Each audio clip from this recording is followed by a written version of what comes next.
जी तो जनाब अस्सलाम वालेकुम and welcome to telemedical education, a very on digitalise e platform for medical community across the globe. This is your boy doctor Randhawa और आज मैं हूँ बड़े ही इंटरेस्टिंग टॉपिक के लिए जिसे हमारी आम ऑडियंस जनता बहुत ही इंटरेस्टिंग से सुनना चाहेगी, पसंद करेगी। और मैं मेडिकल स्टूडेंट्स, डॉक्टर्स, नए जूनियर डॉक्टर्स को जो चीज़ बहुत ही इंपॉर्टेंट चाहिए और इस पर अमल करना चाहिए जो कि हमारा बहुत ही इंपॉर्टेंट है जनाब, वो क्या है कि प्रोफेशनलिज्म इन डॉक्टर्स, प्रोफेशनलिज्म इन मेडिकल।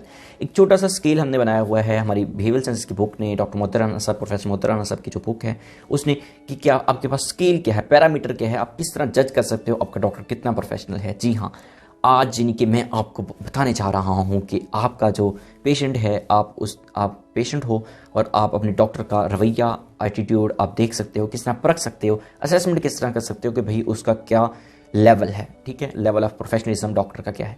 तो फर्स्ट ऑफ ऑल हम दे सकते हैं professional attire, professional dressing, professional उसका सेटअप, प्रोफेशनल उसका उठना बैठना। देखो डॉक्टर खुद ही गंदा होगा, उसका कमरे गंदा होगा, उसका खुद लिबास गंदा होगा, वो उस हाल में नहीं। देखो ये नहीं मैं कह रहा कि भाई वो कोई ऑपरेशनल सर्जरी करके आया, ओटी ड्रेस पहना हो उसने और सारा वो खून वगैरह लगा हुआ या कोई चीज़ लगी हुई है, तो ये मतलब नहीं है। ये मैं डिस्कस कर रहा हूँ डेली रूटीन में।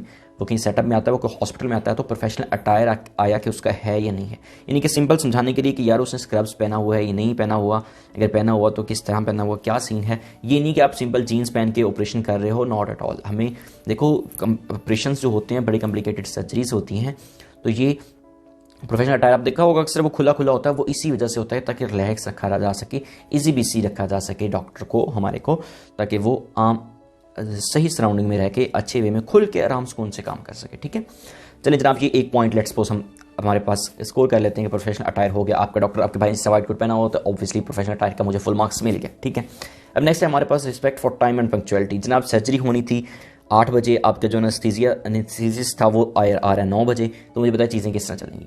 तो आपके जो डॉक्टर का है वो ये एटीट्यूड होना चाहिए, रवैया होना चाहिए, प्रोफेशनल रवैया होना चाहिए अपने प्रोफेशनल के रिलेटेड।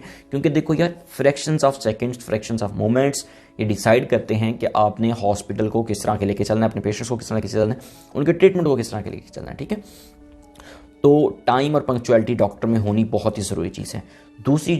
तीसरी जो इंपॉर्टेंट बात है वो grasp and knowledge of own patients.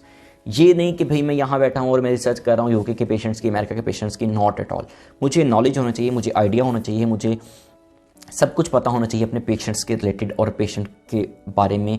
Even के मुझे देखो, अगर डॉक्टर से कंसल्ट करना पड़ता है, किसी का कंसल्टेशन भी चाहिए, तो ये कोई बुरी बात नहीं होती, लेकिन आपको परफेक्ट, जी हाँ यही मैं लफ्ज़ यूज़ करना चाहूँगा कि आपको परफेक्ट होना चाहिए, स्पेशली अबाउट योर पेशेंट। आप जिस पेशेंट को जो ट्रीट कर रहे हैं आप उसका कंप्लीट डिटेल नॉलेज होना चाहिए, वरना आप क्राइम कर रहे हैं, आप इलाज नहीं कर रहे, आप बहुत बड़ा जुर्म कर रहे हैं। ठीक है, अब नेक्स्ट जो बहुत ही इंपॉर्टेंट बात है, इससे इंपॉर्टेंट, ऑब्वियसली हर बात इंपॉर्टेंट होती है, बहुत इंपॉर्टेंट बात है वो है कॉन्शियसनेस, आपका अपना ज़मीर।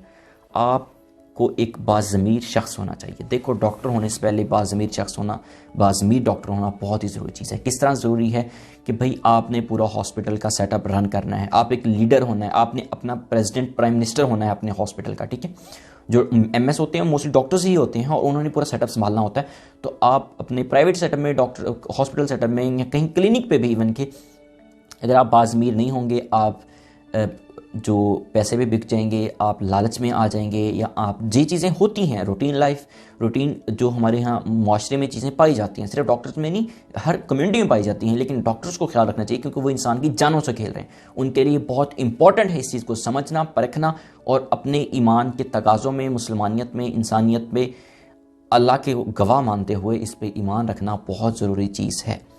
ये जो स्पॉन्सर्ड इवेंट्स होते हैं, जो स्पॉन्सर्ड वो होते हैं, ठीक है वो चीज़ें मैटर करती हैं, आप किसी रिसर्च के लिए जा रहे हो, इवन कि आपकी गवर्नमेंट भी स्पॉन्सर कर देती है, वो चीज़ अच्छी बात होती है।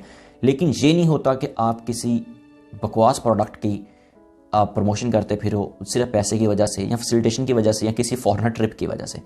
आपका बाज़मीर होना बहुत ज़रूरी है। जहाँ 2 टेस्ट बनते हैं, आपका डॉक्टर आपको 10 टेस्ट लिख के दे रहा हो तो उसका मतलब उसका ज़मीर मर चुका है, वो अंदर से मुर्दा दिल इंसान है और वो बस पैसे के लालच में बैठा हुआ, उसे और कुछ नहीं पता। ठीक है, और ऑब्वियसली जब इंसान का ज़मीर मर जाता है तो फिर, मैं जस्ट इंसान की बात कर रहा हूँ, जब ज़मीर मर जाता है तो फिर पीछे कुछ नहीं रह जाता, फिर पीछे सिर्फ हवस रह जाती है, लालच रह जाता है, ना खुदा का खौफ रहता है और इवन के अंधा हो जाता है इंसान को कुछ नज़र ही नहीं आता। ठीक है, तो जनाब नेक्स्ट टॉपिक की तरफ चलते हैं। हमने तो प्रोफेशनल बनना है, नेगेटिव चीज़ों को छोड़ते हैं, हमें प्रोफेशनलिज्म डिस्कस करते हैं कि एटीट्यूड असेस कर देते हैं डॉक्टर का।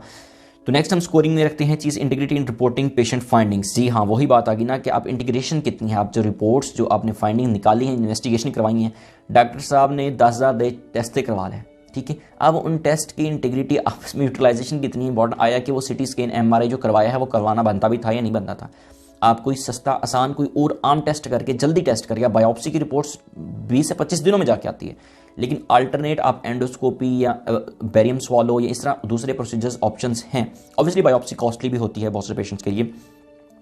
तो जनाब इन चीज़ों को हमें इन्वेस्टिगेशंस में फाइंडिंग्स में इंटीग्रेशन होनी बहुत ज़रूरी है, लैब के साथ, स्टाफ के साथ, दूसरे कोलीग्स के साथ, हॉस्पिटल के साथ और आपके अपने नॉलेज बुक्स के साथ और सारे सेटअप के साथ, ठीक है।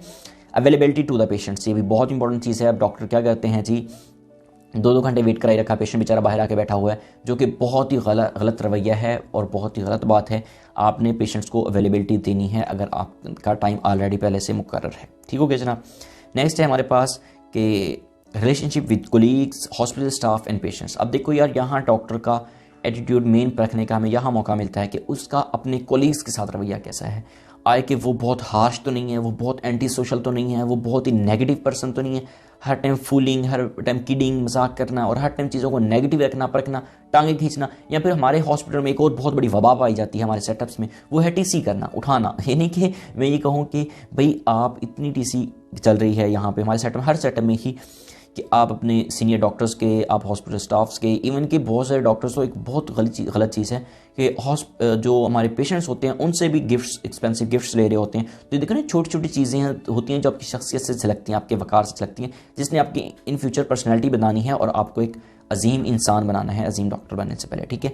आपका हॉस्पिटल स्टाफ से रवैया, भैया आप MBBS डॉक्टर हो, आप नर्स की, सिस्टर की आप बेइज्जती कर रहे हो छोटी छोटी बातों पर, आप HOD हो और आप HO को धमका रहे हो, उस पर बाबा नहीं खुश कर रहे हो, पेशेंट्स के साथ गुस्सा कर रहे हो, गलत रवैया रख रहे हो, बहुत ही गलत चीज़ है जनाब।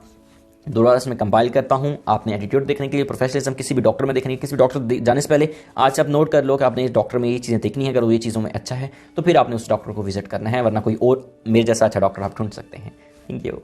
तो जनाब फर्स्ट ऑफ ऑल कंपाइल करने लगा हूँ अगेन प्रोफेशनल अटायर, उसका प्रोफेशनल अटायर कैसा है, respect for time and punctuality है नहीं है, नॉलेज कैसा है, नॉलेज ग्रैस्प कर भी लेता है पेशेंट का, उसे अपने पेशेंट का पता भी है नहीं है, बाज़मीर है वो शख्स या नहीं है, उसकी इन्वेस्टिगेशन में इंटीग्रेशन है, वो इन्वेस्टिगेशन जो करवा रहा है, रिपोर्टिंग जो आ रही है उसके पास, उसको मैनिपुलेट भी सही वे में कर रहा है नहीं कर रहा है, इंटीग्रिटी है या नहीं है, अवेलेबिलिटी टू द पेशेंट्स दे रहा नहीं हो रहा। फर्स्ट अपॉइंटमेंट दी थी, नेक्स्ट अपॉइंटमेंट की फीस नहीं आई तो आपको मिलना नहीं चाह रहा, कतरा रहा है, भाग रहा है, तो ये चीज़ें बहुत ही गलत हैं। मोस्टली यार ये डॉक्टर्स के अटेंडेंट्स संभाल रहे होते हैं तो उन्हें भी चाहिए ये चीज़ों को कि डॉक्टर की अवेलेबिलिटी के मुताबिक पेशेंट्स को टाइम दिया जाए, ठीक है।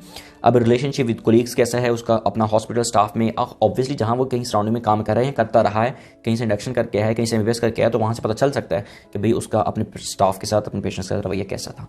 तो जनाब आपका डॉक्टर हो गया मुकम्मल, आप नेक्स्ट एटीट्यूड असेस कर सकते हैं खुद अपने डॉक्टर का। अभी के लिए इस डॉक्टर को दें इजाज़त। Thank you and stay blessed always. अल्लाह हाफिज़।